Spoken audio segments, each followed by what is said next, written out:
Hello guys, how are you. आप सभी का स्वागत है मेरे इस यूट्यूब चैनल अपना फ्यूचर.com पर। तो गाइज, आज हम फर्स्ट फ्लाइट बुक से chapter number first a letter to God को करेंगे, जिसके राइटर है G.L. फाउंटेज। तो आइए शुरू करते हैं। दे से फेथ कैन मूव माउंटेन्स। लोग कहते हैं कि विश्वास पर्वतों को हिला सकता है। But what should we put our faith in. लेकिन हमें विश्वास कहाँ करना चाहिए और किस पर करना चाहिए। This is the question this story delicately poses. और इस तरह का यह क्वेश्चन इस स्टोरी में निहित है, यानी कि छिपा हुआ है। Lencho is a farmer who writes a letter to God when his crop are ruined. यहाँ पर एक लेंको नाम का किसान होता है जो भगवान को पत्र लिखता है जब उसकी फसल तबाह हो जाती है। आस्किंग फॉर 100 पेसोस, और वह भगवान से 100 पेसोस की मांग करता है। Does Lanco letters reach God. क्या लेंको का जो लेटर है वो भगवान तक पहुंच पाता है। Does God send him the money. क्या भगवान लेंको को पैसे भेजता है। Think of your own answer to this question and guess how the story continues before you begin to read it. इन प्रश्नों के उत्तर सोचो और इस कहानी को पढ़ने से पहले अनुमान लगाओ कि इस स्टोरी में क्या क्या होता है। क्या लेंको की इच्छा पूर्ण होती है। आप इसको सोचिए, अनुमान लगाइए। तो आइए इस चैप्टर को शुरू करते हैं। The house, the only one in the entire valley, set on the crest of a low hill. जो मकान होता है उस लेंको का एक घाटी में सिर्फ एक मकान होता है और वह एक नीची पहाड़ी के एक शिखर पर बना हुआ होता है।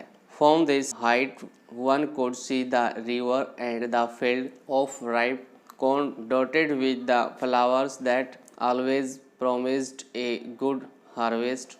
कोई भी इस ऊंचाई से नदी तथा पके हुए अनाज के उन खेतों को देख सकता था जो उन फूलों से भरा हुआ था, जो हमेशा एक बढ़िया फसल का भरोसा देते थे कि भाई अब की बार तो फूल अच्छे आए हुए हैं फसल पर और अब की बार अच्छी फसल होगी। The only thing the earth needed was a downpour और एट लीस्ट ए शॉवर। धरती को केवल एकमात्र वस्तु की जरूरत थी और वह थी वर्षा, यानी कि एक मूसलाधार वर्षा। Throughout the morning Lencho who knew his field intimately. सुबह से ही लेंको ने, जिसे अपने खेतों की काफ़ी अच्छी समझ थी, had done nothing else but see the sky toward the north east। Lanco ने उत्तर पूर्व की ओर के आसमान को देखने के अलावा और कोई दूसरा काम ही नहीं था। यानी कि वो हर सुबह उठकर उत्तर पूर्व की ओर देखता था कि कब बारिश होगी, बादलों को देखता रहता था।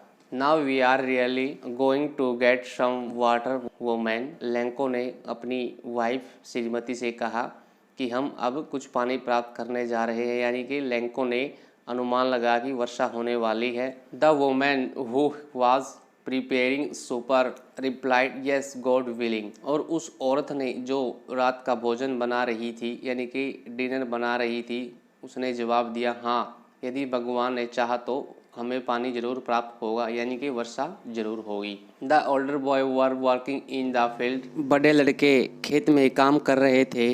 while the smaller one were playing near the house until the woman called to them all come for dinner। जबकि छोटे लड़के घर के पास तब तक खेल रहे थे जब तक उसकी माँ ने उनको रात्रि के भोजन के लिए नहीं बुलाया कि बच्चों आओ भोजन कर लो। It was during the meal that just as Lenko had predicted, big drop of rain began to fall। भोजन खाते समय जैसे लेंको ने भविष्यवाणी की थी कि वर्षा होगी, बरसात की बड़ी बड़ी बूंदें गिरना शुरू हो गई। In the north east huge mountains of clouds could be seen approaching. उत्तर पूर्व दिशा में बड़े बड़े पहाड़ों जैसे बादल नजर आने लगे। The air was fresh and sweet. जो हवा वो ताज़ा और सुहावनी हवा थी। The man went out for no other reason than to have the pleasure of feeling the rain of his body। जो वह लेंको था वह बाहर इस कारण गया क्योंकि वह चाहता था कि उन बारिश की बूंदों को अपने शरीर पर लगाए, यानी कि बारिश में नहाए और उस बारिश का आनंद उठाना वो चाहता था। इसके अलावा और कोई वजह नहीं थी कि वो बाहर गया। एंड व्हेन ही रिटर्नेड एक्सक्लेमेड, तब वह वापस आ गया और आश्चर्य से कहा, these are not rain drop falling from the sky, they are new coin. ये आसमान से गिरने वाली बरसात की बूंदें नहीं हैं, बल्कि ये तो नए सिक्के हैं। लेंको ने अपने परिवार वालों से ये बातें बोली। The big drop are 10 cent pieces and the little one are 5। Lencho ने कहा, बड़ी बूंदें 10 सेंट तथा छोटी बूंदें 5 सेंट के सिक्के हैं। With a satisfied expression he regarded the field of ripe corn with its flowers draped in a curtain of rain. संतुष्टि की भावना के साथ उसने पके अनाज के फूलों के साथ खेत को बरसात की चादर से ढके हुए देखा, यानी कि बरसात काफ़ी ज़्यादा हो चुकी थी। But suddenly a strong wind began to blow and along with the rain very large hailstone began to fall. और अचानक ही तेज हवा चलने लगी और बरसात के साथ साथ बड़े बड़े ओले पड़ने लगे। This truly did resemble new silver coin. ये वास्तव में नए चांदी के नए सिक्कों के समान दिखाई दे रहे थे। The boys exposing themselves to the rain run out the collect the frozen pearls। बरसात में भीगने की परवाह न करते हुए लड़के जमे हुए मोतियों का संग्रह करने के लिए बाहर की ओर दौड़ पड़े, यानी कि जो बच्चे थे वो उन ओलों को इकट्ठा करने के लिए बरसात में बाहर की ओर दौड़ने लगे। It's really getting bad now exclaimed the man. वास्तव में अब यह बरसात बुरा रूप लेने लगी है, यानी कि अब तो ओले पड़ने लगे हैं। I hope it Passage quickly. वह हैरानी से बोला, मुझे आशा है कि यह ओले जल्दी ही रुक जाएंगे। For an hour the hail rained on the house the garden the hillside the cornfield on the whole valley. परंतु ये ओले शीघ्र ही नहीं रुके। 1 घंटे तक ओले घर, बाग, पहाड़ी, अनाज के खेत, पूरी घाटी में गिरते रहे। The field was white as if covered with salt. खेत इस प्रकार सफ़ेद हो गया था जैसे कि नमक से ढक गया हो। Not a leaf remained on the tree. वृक्षों पर एक भी पत्ता नहीं बचा था। The corn was totally destroyed. जो फसल थी वो पूरी तरह बर्बाद हो चुकी थी। The flowers were gone from the plants. पौधों से फूल झड़ गए थे। लेंको's soul was filled with sadness। Lanco की आत्मा दुख से भर गई थी। When the storm had passed, he stood in the middle of the field and said to his son। जब तूफान थम गया तो वह खेत के मध्य में खड़ा हो गया और अपने पुत्रों से बोला, A plague of locusts would have left more than this। टिड्डियों की महामारी भी इससे अधिक शेष छोड़ जाती थी, यानी कि अगर टिड्डियाँ खेतों में आ जाती थी तो उनसे कुछ न कुछ अनाज बच जाता था जिससे हमारा पालन पोषण हो सकता था। The hail has left nothing. ओलों ने तो कुछ भी नहीं छोड़ा। This year we will have no corn. इस साल हमारे पास कोई अनाज नहीं होगा। That's night was a sorrowful one. वह रात बड़ी दुख की रात थी। All our work for nothing. हमारा सारा परिश्रम बेकार हो गया। There's no one who can help us. अब यहाँ पर कोई ऐसा व्यक्ति नहीं है जो हमारी सहायता कर सके। We will all go hungry this year. इस वर्ष हम सब भूखे मर जाएंगे। But in the heart of all who lived in that solitary house in the middle of the valley. मगर उन सब के दिलों में जो घाटी के उस एकमात्र घर में रहते थे, there was a single hope, help from God. एक ही आशा बची थी, भगवान से सहायता, यानी कि वो मानते थे कि भगवान ही उनकी सहायता कर सकता है। अब don't be so upset even though this seem like a total loss. यद्यपि ऐसा लगता है कि सब कुछ बर्बाद हो गया है। Remember no one idea of hunger. याद रखो कोई भी भूखा नहीं मरेगा। That's what they say no one dies of hunger. याद रखो कोई भी भूखा नहीं मरता। All through the night Lencho thought only of his one hope, the help of God. पूरी रात लेंको एक ही आशा के बारे में सोचता रहा, भगवान से सहायता। Whose eyes as he had been instructed see everything even what is deep in one conscience, जिसकी आंखें जैसा कि उसे सिखाया गया था भगवान सब कुछ देख रहा है, वह भी जो किसी के मन में गहराई में है। Lenko was an ox of a man working like an animal in the field. Lanco कठिन परिश्रम करने वाला व्यक्ति था जो खेत में पशु की तरह काम करता था। But still he knew how to write, मगर फिर भी वह पढ़ना लिखना जानता था। The following Sunday at daybreak he began to write a letter which he himself would carry to town and place in the mail. आने वाले रविवार के दिन सुबह उसने एक पत्र लिखना शुरू किया जिसे उसे शहर ले जाकर स्वयं ही डाक में डालना था। It was nothing less than a letter to God, यह भगवान को लिखे जाने वाले पत्र से कोई कम पत्र नहीं था। गॉड ही रोट, लेंको ने लिखा, हे भगवान, if you don't help me my family and I will go hungry this year, यदि आप मेरी मदद नहीं करेंगे तो मैं और मेरा परिवार इस साल भूखे मर जाएंगे। I need 100 pesos in order to sow my field again, मुझे 100 pesos की ज़रूरत है ताकि मैं दोबारा अपने खेत में बीज बो सकूं। And to live until the crop come because the hailstone, तथा नई फसल आने तक जीवित रह सकूं क्योंकि ओलों ने सारी फसल को बर्बाद कर दिया है। He wrote to God on the envelope, put the letter inside and still troubled went to town. उसने लिफाफे पर लिखा टू गॉड और पत्थर उसके अंदर यानी कि एनवलप के अंदर डाल दिया और अभी भी दुविधा में पड़ा रहा और वह शहर की ओर चल पड़ा।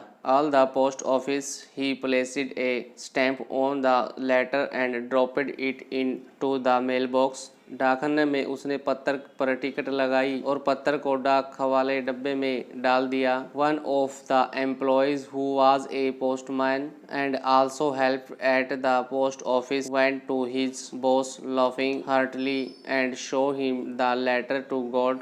कर्मचारियों में से एक आदमी जो एक डाकिया था वह डाकखाने के कामों में मदद करता था, वह लेंको को देखकर जोर जोर से हंसता हुआ अपने मुखिया के पास गया और उसने भगवान के नाम का पत्र उस हेड ऑफिसर को दिखाया। Never in his career as a postman had he known that address, एक पोस्टमैन के काम करते हुए मैंने अपने करियर में अपने पूरे जीवन काल में इस प्रकार का पत्र कभी नहीं देखा और न ही सुना। The postmaster, a fat amiable fellow, also broke out laughing but almost immediately he turned serious and tapping the letter on his desk commented. Postmaster मोटा और दोस्ताना व्यवहार वाला आदमी था, वह भी बहुत जोर से हंसने लगा परंतु वह जल्दी ही सीरियस हो गया और डेस्क पर पत्थर को थपथपाते हुए तर्क दिया।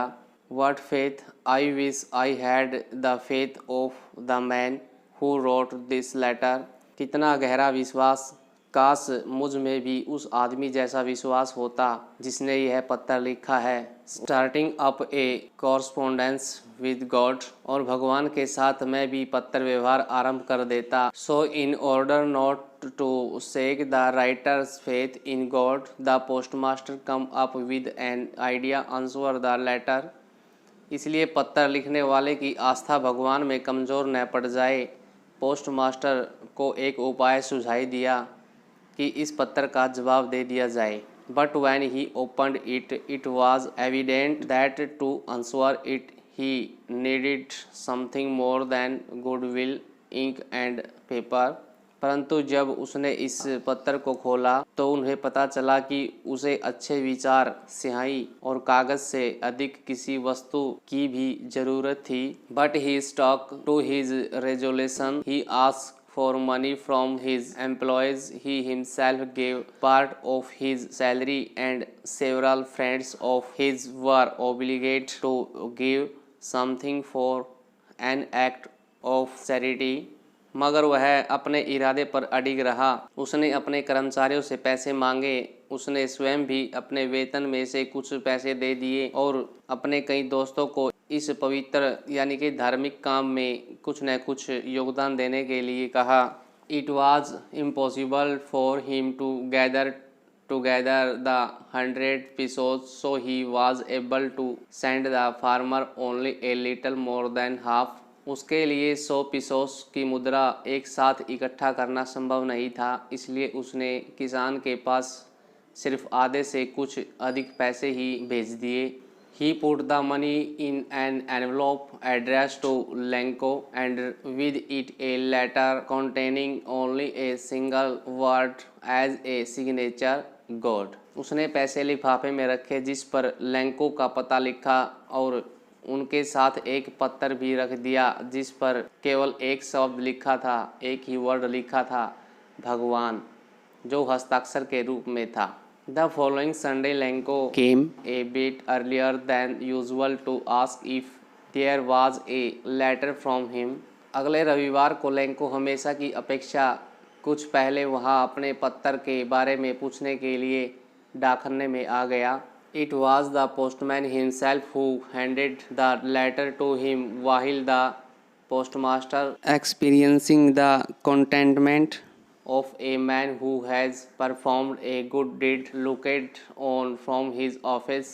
स्वयं डाकिये ने ही उसे पत्र दे दिया जबकि पोस्टमास्टर अपने कार्यालय के दरवाजे से झांक रहा था और ऐसे आदमी की संतुष्टि का अनुभव कर रहा था जिसने कोई भलाई का कार्य किया हो।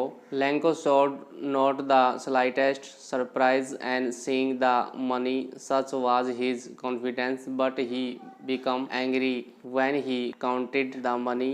पैसे देखकर लेंको को जरा भी हैरानी नहीं हुई क्योंकि उसमें इतना अधिक विश्वास था, मगर जब उसने पैसे गिने तो वह क्रोधित हो गया।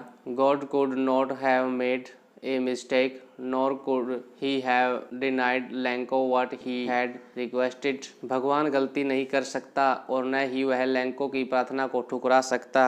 यह सब विचार लेंको के मन में आ रहे हैं जब वह लेटर को पढ़ता है और पैसों को देखता है। Immediately Lenko went up the window to ask for paper and ink। जल्दी ही लेंको खिड़की पर कागज और स्याही लेने के लिए गया। On the public writing table, he started to write with much wrinkling of his brow caused by the effort he had to make to express his idea। आम लोगों के लिए रखी लिखने की मेज पर बैठकर उसने लिखना आरंभ किया, अपनी भौहों को तरेरते हुए, जो अपने विचारों की अभिव्यक्ति के उसके प्रयासों के कारण बनी थी। When he finished, he went to the window to buy a stamp which he licked and then affixed to the envelope with a blow of his fist। Letter लिखने के बाद वह खिड़की पर टिकट लेने के लिए गया जिसे उसने जीभ से गीला किया और फिर अपनी मुट्ठी से दबाकर लिफाफे पर चिपका दिया।